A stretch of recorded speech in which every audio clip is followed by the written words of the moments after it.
So in the shop today, I've got my special helper Liam with me, and we're going to start working on a shop project.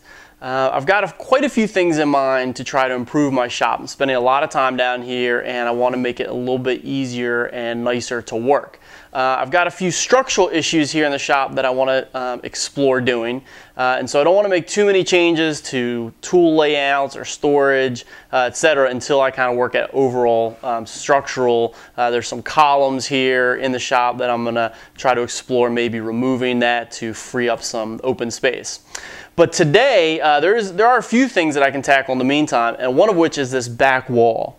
So this wall here is plastered over, and behind it is original foundation. This is about 80% buried here in the basement. And behind this plastered wall is original foundation that is not very smooth.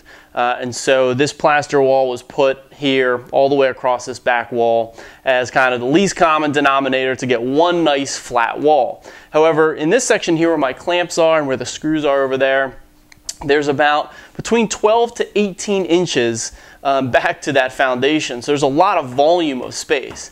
It doesn't span the whole wall, but this section here, maybe about 8 feet or so, there is that volume of space. So I'm going to go ahead and remove this plaster drywall in front.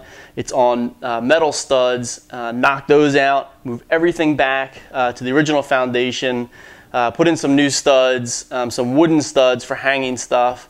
Probably put some plywood in front, maybe some plaster, I'm not sure. But basically bump it out and get that volume of space back there for my clamps, some shelving. We'll see, what to use it for. But there's a lot of volume, so today I'm going to be knocking out this wall and removing stuff, and then get ready for re-trimming it out and bumping out this wall.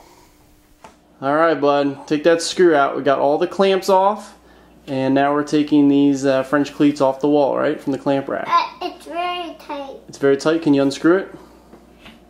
Nice one. Good job. Where I can put them. All right, let's put it back in the box and we'll reuse them. So I lost my helper shortly after we took down all the clamps off of the wall behind me. But he did get a couple whacks at the wall with the hammer, making some holes in the wall before the whole job turned really messy, and I had to get him out of here. And I've taken down now all of the wall that was behind me here, that was drywall, plaster, and some metal studs holding that up. And this is just a false wall in front of now what you can see, this cinder block wall. And I knew this was back here, and there's about 12 to 15 inches back to that wall from the front of the other wall that I've removed.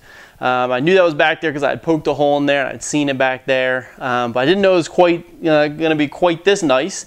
So I'll go ahead and give you a shot of what it looks like back here and talk through what my next steps are going to be at this point. It's a little bit hard for me to show the whole hole here in the wall because it is so big, but I've stepped over here to the side. There's my assembly table there I'm usually standing behind, and then I'm over here to the side. So here is the whole hole in the wall. I'd said it's about 15 inches deep. It's actually more like 20 inches deep from the front of the previous wall that I've removed back to that cinder block. It's actually about 20 inches deep, so just a tremendous volume. Goes all the way to the ceiling just about. You can see there's a little bump out there, and then at the floor there's a step, some original foundation there, maybe about 8 inches up. So I'll trim that out and trim out the sides so you won't see all that ugliness there at the side. But yeah, just about 20 inches deep by basically floor to ceiling volume of space there. My clamps are going to go back there, and I'm just going to have a lot more storage back there for tons of, put some festool boxes and a bunch of other storage. So now that I've uncovered this area here, I thought about a couple different ways to go ahead and trim it back out. The first step was thinking about what to put back here. And I decided just to leave the wall like it is. I decided against putting another wall there and putting some insulation.